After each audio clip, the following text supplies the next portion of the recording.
on first down. They hand off to Marlon Mack. Huge hole, 50-yard line. He's at the 40, still going near sideline. He's at the 10. He's at the 5, and he will score. Touchdown, Marlon Mack. Touchdown, INDY.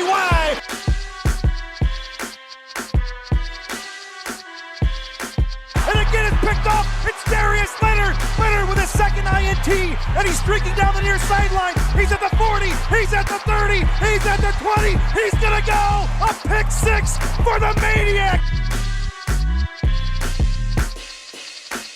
Kenny Moore gets to Deshaun Watson. That's a sack for Kenny Moore.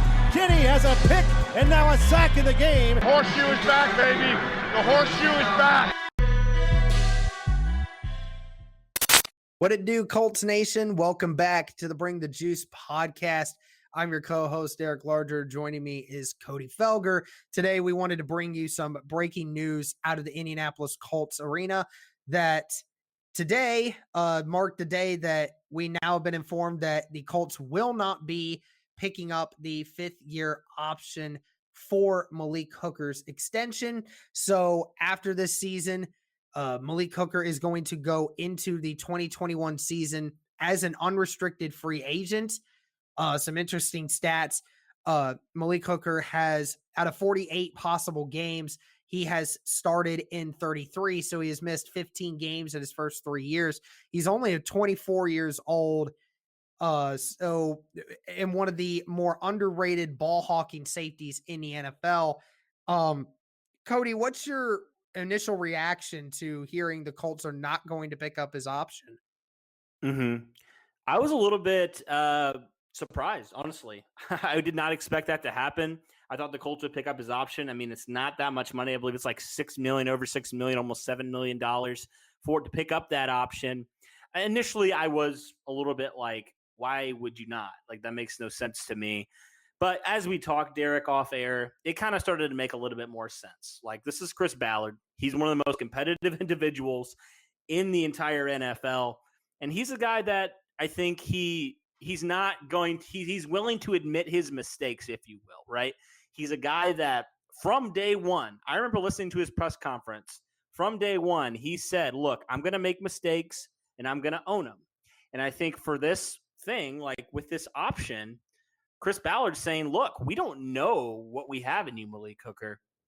Like, we like you. We obviously drafted you very high at 15th overall. But, man, you haven't been able to stay on the field when we need you the most. And, you know, you always hear that old saying, the best ability is availability. And let's look at the stats. Let's be frank here. Malik Hooker, he has missed a lot of games. You said 40 out of 48 games. I believe he's only played in like 33. So that's 15 missed games he already has.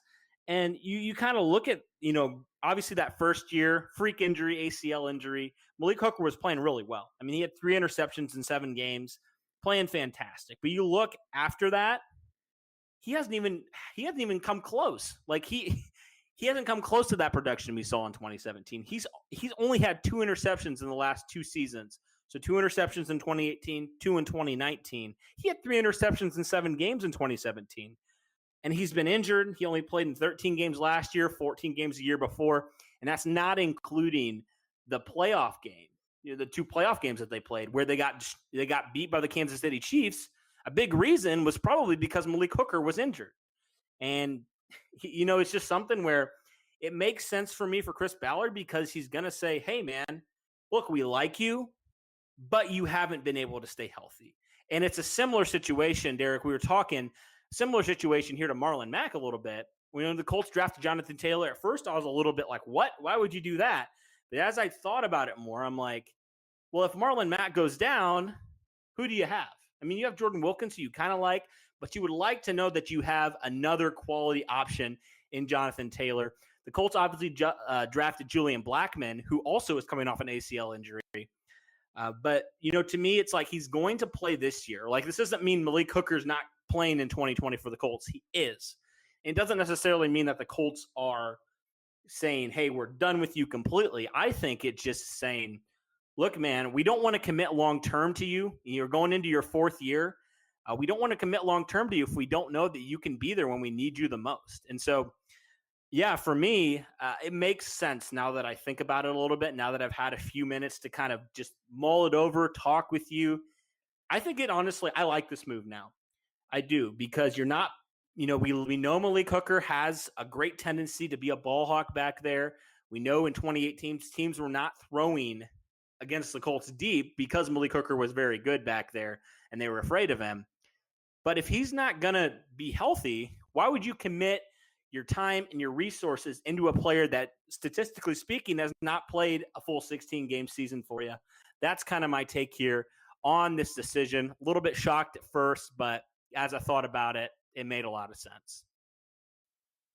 Yeah, I was definitely shocked by this. Also, I did come into this offseason assuming they were going to at least pick up the extension. Because now you have the issue of, we talked about not wanting to commit, right? Because ultimately, if you don't like Malik Hooker after this season and not being able to be there, then you obviously have okay, well, we got Julian Blackmon. Our starting safeties are bona fide. Now we just need to get depth. That's your issue, and you think you fixed it for the long term. But the issue you now have is if Malik Hooker does stay healthy and he balls out next year, actually has a really good year. Sure, it may only be that 1 year, but then Malik Hooker has leverage for contract talks, because ultimately, if the Colts want to keep him, they're going to have to throw a little chunk change at him. And I'm not saying Malik Hooker's going to ask for the largest contract, but it's certainly going to be a sizable amount. They're going to have to pay him. So, it's one more contract that Chris Ballard may have to pick up if they decide that he's worth keeping around because he actually looks like he's a newly reformed, better player. So that's your ultimate issue here. But again, guys, just like you said, it doesn't mean that he's gone. Just means that there's going to be some talks over the span of this offseason. To be completely honest with you, I wouldn't be surprised if you see Julian Blackmon come back in the middle of the season, start balling out, and then maybe we see a trade at the before the deadlines, and see if potentially Malik Hooker's not there. That could be a possibility still. There's a lot of different ways that they can go with this, but I really hope that Malik Hooker just takes this as a sign of, like, we want to get more out of you. It's not that we don't trust you or not that we don't care about you. That's why we want you to stay here, but we need you to just be better and be reliable. That's the ultimate issue we're having here. So I hope Malik Hooker stays. Is a great player. Definitely a good guy. I just hope again that he's healthy this year and he takes this just as another obstacle to try and overcome and show his worth. And I'm sure if he does show his worth, then Chris Ballard's not going to have an issue bringing him back. But yeah, it's definitely very weird for the Colts right now, and we'll have to kind of dissect this a little bit more and see what Malik Hooker's reaction is to this. But anyway, guys, that's going to be our wrap on this topic on the Colts not picking up the 5th-year extension option for Malik Hooker. Let us know what you guys think down in the comments. I know I posted something on Twitter the other day about people wondering if they were going to be pick it up. About 50% of you said yes, 25% of you said no, and maybe. It's just a 50-50. So, people were indifferent about it. I do want to know what you guys think. Is it smart that Chris Ballard's saying, look, man, we want to see what you can do this next year, and then if you do well, we'll pick you back up. We want to make sure you stay. And if you don't do well, then we're just going to say goodbye and farewell. Or do you think it was dumb because then, if Malik Hooker does ball out, he's going to have leverage on Chris Ballard now. But thank you guys so much again. Let us know what you think of this news here. And as always, go Colts.